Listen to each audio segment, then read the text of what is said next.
Level 1. The small-time middleman. You count folded bills in the back of a taxi while rain drums the window. The neon sign outside paints your palms green. You slip cash into envelopes with a practiced hand. 2 names, a street corner, midnight. That's the rhythm. You are the face that never signs. You meet runners who chew gum and look empty-eyed. You swap briefcases, nod, and learn the code. Avoid eye contact, avoid phones, avoid loose language. A snatch and grab job, small fees, fast exits. You learn to read the weight of a man's shoes. Nervous feet mean heat. You ride motorbikes, fade into alleys, count zeros in the dark, and smear invisible fingerprints by using gloves and silence. Your wallet is thin, your lies are thick. The boss calls, 1 mark tonight, 2 tomorrow. You take risks for cash because small time is hungry time. You bury cash in clothing pockets, in hollowed books, under a potted plant in your mother's apartment. You watch a policeman pass your table and you breathe like you weren't just holding a ledger. You build trust the only way you can, by being indispensable and unseen. Every successful drop is a small carve out of guilt. And then you hear a name, an opportunity, a transfer bigger than anything you've touched. You keep your throat tight and say yes. Level 2. The money mover. You sit behind a cracked laptop in a cheap motel, 3 tabs open, VPN masking your wakefulness. You move money like a surgeon moves organs. Small streams into offshore tributaries, layered wires, fake invoices generated by a template you tweak with different country codes. You know how to turn cash into plausible paper. You recruit a network of smurfs, retirees, students, bar owners. You teach them to split deposits below reporting thresholds, to confuse the system with noise. You schedule transfers to coincide with sporting events, with stock dips, with bank holidays. You plant shell companies in jurisdictions that forget to ask questions. When a compliance officer sniffles at an anomaly, you reroute, you delay, you simulate a human error. When an auditor demands documentation, you provide a neat folder of scanned receipts and an apologetic email. You read the law like a map to be skirted. Technology becomes your accomplice. Encrypted chats, throwaway phones, lifetimes of fake personas. You taste the first real money, $250,000 that feels like oxygen. You invest in plausible stores, a laundromat, a coffee cart, a men's tailoring shop on a sleepy street. You learn optics. The front businesses hide the plumbing of payments, and you become fluent in plausible deniability. A raid scares your runners senseless. You watch footage of a handcuffed man with your courier's face. You color your voice with calm and tell the network to lie low. You start to dream of bigger ledgers. Level 3, the trusted operator. You are invited to meetings now, dim rooms, bottles knocked back. You bring spreadsheets and a cool mouth. They call you to straighten transactions that got muddy. You unstick money from red flags like a locksmith without a conscience. You give names of accountants and receive in turn the names of men who can disappear a passport. You hire professionals, a crooked accountant, a notary who bends truth, a courier who will travel with a false identity. You build a roster of loyalty anchored by fear and small favors. People you once handed envelopes to now bring requests. Can you make this clean? You make it clean. You create legal facades, import-export companies that never import, charities with vague missions, freelance agencies with ghost workers. You move funds as if arranging pieces on a chessboard. You learn to speak in the soft, comforting cadence of trust. We can handle this. People hand you larger bags of cash. They look relieved. They do not ask how. You learn the weight of other people's desperation. An associate's daughter needs surgery. You cover it in exchange for a secret. A rival's debt is cleared with a silent promise of return. Each favor gilds your reputation. Each secret you keep binds others to you. And then a prosecutor's name begins to appear in whispers. You tighten windows, change routes, rewrite histories. Level 4, the financial fixer. You stand before bankers in towers that ripple sunlight. They speak in measured syllables. You have answers for every unwelcome question. You draft contracts that smell like legitimacy. Trust companies sign your forms. Lawyers sign off with a raise in their voice. You put advisors in place, people who wear prestige like armor. You engineer trusts, bearer shares tucked in jurisdictions that don't look back. You slice ownership into ornate structures that bewilder the curious. Offshore trusts hold the names you hide behind nominees who never meet you.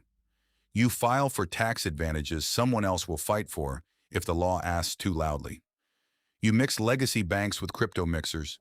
You convert cash to coins, coins to assets, then assets back to cash through art markets, real estate, and shell buyouts. Your spreadsheets contain stories, false employment, falsified receipts, fake audits. You buy silence in the form of retainer fees and expensive dinners. Sometimes a wire bounces, a bank freezes an account. You don't panic. You reroute through a private banker with a velvet voice and criminal patience. When a journalist asks about a charity you control, you draft a press release that reads like benevolence. You sleep less. You learn to spot subpoenas like freckles on paper. A raid narrowly misses one of your front companies. You vow to never be that exposed again. Level 5. The Underworld Banker. You become the hinterland where criminals deposit futures. You set interest rates for illicit projects. You underwrite shipments, political bribes, and the cost of silence. People come to you like farmers to a lender before a storm. You issue loans in cash and commodities. You accept cattle, manuscripts, and structure deals that make violent men patient. You establish credit lines secured by real estate fronts, music labels, clubs. You are the balance between greed and violence. You know when to call in favors and when to call in muscle. You hire bodyguards, then philanthropy advisors, then private investigators to follow investigators. You maintain ledgers with code names and hidden columns. A missing zero in a spreadsheet could mean an army at your door. You consider that and then correct the entry. You build influence. A politician who looks away, an inspector who delays, a judge who needs a vacation booked in advance. You buy access through donations, favors, and carefully planted businesses. Your name is never in the papers, but your money moves through them like ink. Your empire is quieter, denser. It hums beneath the public markets.